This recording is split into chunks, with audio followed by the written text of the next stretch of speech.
And gentlemen, let us all welcome the 31st Chief of the Philippine National Police, Police General Nicolas De Loso Torre III.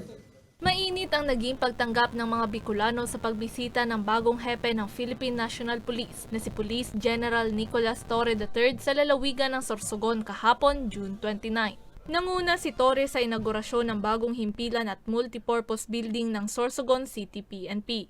Kasama sa mga dumalo si Senate President Francis Escudero, PNP Bicol Director Police Brigadier General Andre Dizot, Sorsogon Mayor Maria Esther Hamor at Sorsogon Governor Jose Edwin Hamor.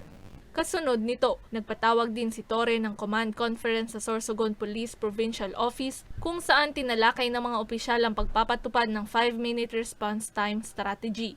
Ang gusto ng ating PNP, wag bibiguin yung taong bayan sa pag-deliver ng public service ng Philippine National Police.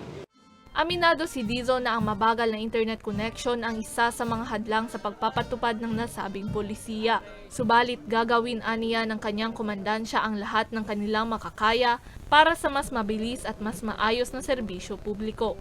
The measures is to keep on trying and finding ways. So just like problem solving, we have to look for solutions. We have to try all possible means like resorting to other application in just to make it happen.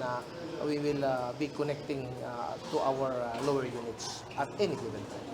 Samantala, 8 dating rebelde ang personal na inabutan ni Police General Torre ng tig-100,000 piso bilang tulong pinansyal para makapagsimula ng bagong buhay na malayo sa kaguluhan. Para sa mga balitang Tatak, Bicol, May Insinares.